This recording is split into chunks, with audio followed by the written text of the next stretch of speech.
Hi, I'm Cliffhanger, and this is the film The Walk. The French tightrope walker stretches a wire between two skyscrapers to walk across it at a height of 416 meters, without a safety net.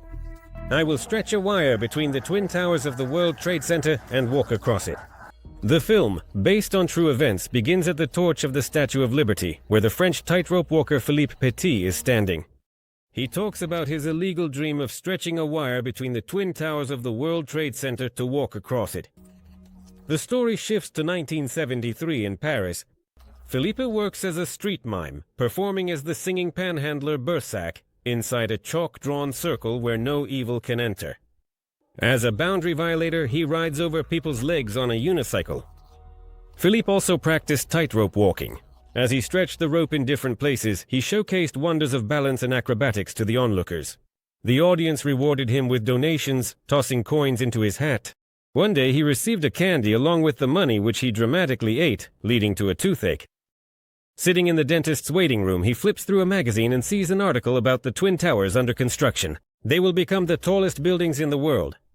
Forgetting about the pain, Philippe becomes excited by the idea of stretching a wire between them and walking across it. This walk will become his greatest performance.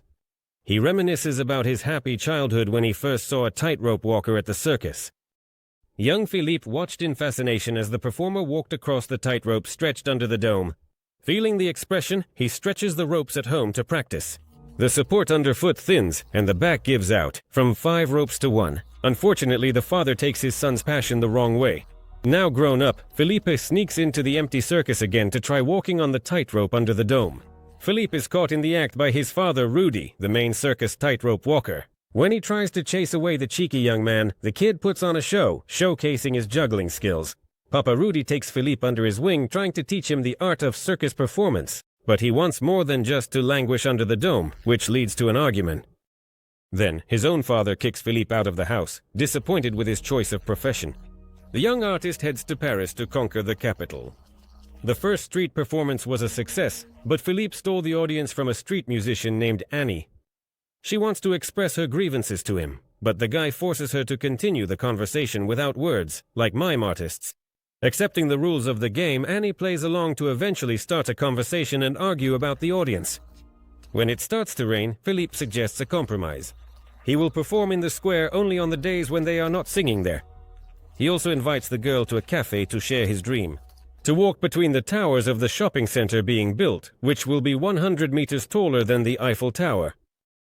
Between them, Philippe and Annie start a romantic relationship. The girl helps him find a place to practice, and he teaches her how to walk the tightrope. Soon, Philippe meets a photographer named Jean-Louis, to whom he shares his dream and suggests capturing the moment on film. When the knot holding the rope breaks, Philippe goes to Papa Rudy to learn how to properly secure the ropes for a reasonable fee. The patriarch takes the young man on tour to practice with the rigging and knots. One day during practice, Philippe slips and almost falls, barely managing to grab the rope with his hands. Papa Rudy says that neglecting the last steps is a common mistake among tightrope walkers who think they've already made it through the whole journey.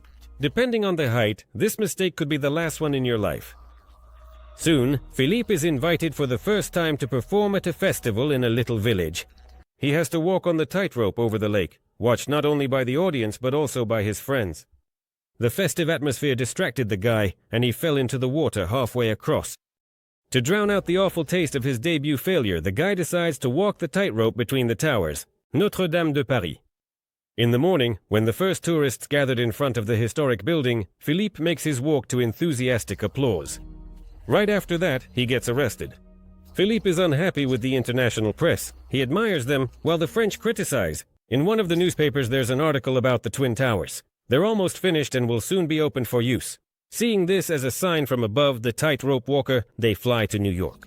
Upon arriving at the site, the couple admires the size of the buildings, although Philippe is plagued by doubts about the feasibility of his idea.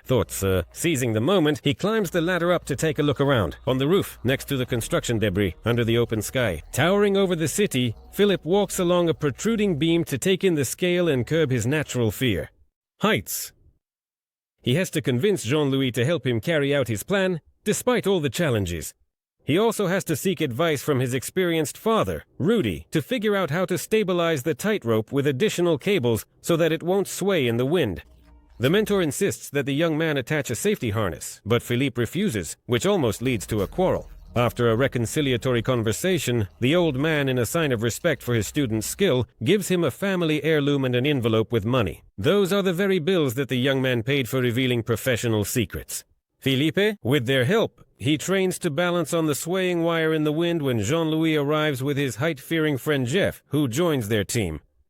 They also practice shooting arrows to throw a line between the two towers. Then Philippe sets the date for the performance. August 6th, before the construction is completed. They have 3 months left for preparation. Philip flies to New York with a bunch of equipment. He honestly admits at customs that he wants to stretch a wire between the skyscrapers and walk across it, but the customs officer thinks it's a joke. Philippe, pretending to be a construction worker, a clerk, or a tourist, carefully studied the event site, not hesitating to call himself a journalist at the press conference. However, during another walk around the construction site, he steps on a protruding nail, piercing his leg. 3 weeks remain until the scheduled date, and what worries him more is not being early, but how to gain access to the roof of the North Tower. During another visit, Philippe meets Barry. He saw the performance at Notre Dame. Barry works on the 82nd floor, where there's access to the stairs, so the tightrope walker recruits him to the team. Soon, Jean-Louis and Jeff arrive in New York. While buying walkie-talkies for communication, Philippe meets JP, an electronics dealer, and a Frenchman, who is also recruited into the team. JP helps find 2 more missing people, photographer Albert and drug addict David. On August 5th, Philippe gathers everyone involved to discuss the plan once again. Dividing into 2 groups, they sneak onto the tower grounds to climb to the roof at night and stretch the wire. The builders will arrive at 7 a.m., so he needs to start his skywalk by 6 o'clock. At night, Philippe has a nervous breakdown. He's going to nail up the box with tools and the rope, which will be taken to the tower during the day. They try to calm him down. In the end, the guy wakes up the team in the middle of the night to thank them for helping him achieve his crazy dream. In the morning, they set out for the job. Albert, Jean-Louis, and they get dropped off at the North Tower to hide until the office closes for Barry. The van drives into the underground garage of the South Tower, where the conspirators, posing as workers, unload a box with the rope. However, the freight elevators are occupied. Philippe and the others have to wait for the end of the shift to convince the manager to take the cargo upstairs. They go up to the 110th floor, but now there's a problem with the elevator. They need to get rid of it, so it doesn't interfere with the preparations. JP offers to buy him a beer while the others unload the equipment. When the cart's wheel breaks, the men have to drag the rope up to the roof by hand. Hearing the steps of the guards, the junkie teaches David to cheat. Philippe lets him go, and he, along with Jeff, drops their helmets and hides under a tarp on the balcony across from the vertical shaft. Not wanting to wait all day in ambush for the guard to leave, the guys sneak out in the dark, their legs numb from staying still. Falling behind schedule, they drag the rope up the stairs when Philippe notices a sleeping guard. But the preparations must continue. Dragging the spool to the corner, the gymnast signals to the accomplices waiting on the other building. Jean-Louis releases the arrow, but Philippe can't find it. He even takes off his clothes to feel the line with his bare skin, but in the end, he sees the arrow that fell just below. He goes down to grab it when Jeff reports that the guard has woken up and left for his rounds. Taking advantage of his absence, they drag the remaining equipment up to the roof. Then they pull over a thicker rope from the neighboring building, tied to the fishing line, through which they pass a wired radio for communication. The preparation is interrupted by the appearance of a guard, forcing Philippe and Jeff to hide in the shadows. When he leaves, the gymnast sets up an alarm on the stairs using makeshift trash. Having secured the stabilization ropes, Philippe is ready to pull the main rope over to the opposite roof. Suddenly, the rope snaps and falls down. The 2 men can't hold it, but Philippe manages to tighten the bolt that holds the loop, and the steel cable hangs on the beam. A few hours remain until dawn. Nervously, the crew starts to lift the slack rope, which hangs like a limp python. In the gray dawn haze, they watch from the ground as progress unfolds. The wire has been stretched, but it's not yet taut. In addition, Albert threw Jean-Louis with help, deciding that they were late with the preparation, and the trick would not work. Nevertheless, the team continues to tighten the stabilizing cables, ensuring tension on the main wire. The elevator wheel starts to move, bringing the guard up to the roof. However, instead of the guard, a white-collar worker comes up to them, wanting to enjoy the view. Noticing the disgruntled look of the armed man with a piece of pipe, Philippe decides to turn around and leave, as if nothing had happened. Then the stuntman prepares for the performance. As he changes into his performance costume, he drops his shirt down, startling Anya, who is watching from below through binoculars. Coming to terms with the incompleteness of his image, Philippe decides to begin his greatest act. In the first rays of the sun, he steps with one foot onto the tightrope stretched 416 meters high. Jeff hands him the balancing pole, and the world around the artist disappears into a fog. Only he remains, and the thin path of 42 meters lies beneath his feet. Philippe steps onto the wire with his second foot and takes his first step over the abyss. He moves forward, and below, JP and Barry, noticing the movement through binoculars, joyfully shout and stop passers-by to watch the spectacle unfolding above their heads. To the joyful shouts of Jeff and the clicking of the camera, Philippe finishes his sky-high walk between the twin towers, leaving Jean-Louis and the traitor Albert behind. But that's not enough for him, and the acrobat returns to the wire. He retraces the dangerous path in the opposite direction, from the North Tower to the South Tower. Halfway across, Philippe stops on the wire to kneel and greet his partners in this performance. The wire, the towers, the city below. Then he continues on his way. But two police officers are waiting. Philippe approaches, throws the pole over his neck, and turns to head back. In the middle, he stops again to perform his new trick, kneeling on the pole and looking down. Meanwhile, Jean-Louis and Albert, hearing the running police officers, hide to let them pass, and then they run down the stairs. Dancing a little, Philippe reaches the North Tower and repeats the trick with the turn. Returning to the middle, he lays the pole across the wire and balances on it under the frightened gazes of the police officers.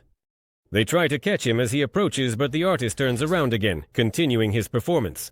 For added spice, Philippe sits on the wire, and then even lies down on it, raising the inevitable question of how the wire doesn't sag under the weight of his titanium balls. The rigging of the wire is slowly starting to lose its integrity, threatening to snap. On top of that, a police helicopter circles above the gymnast, completely unaware that the winds created by the spinning blades could blow a person away. Philippe approaches the South Tower, where a police officer is already ready to grab him. He thanks them for their patience and is about to finish the performance, but on the last step, his legs start to shake. Calming his tremor, the guy throws the pole down and then jumps onto the roof, introducing himself. They immediately put handcuffs on him while the crowd of onlookers applauds in admiration from below.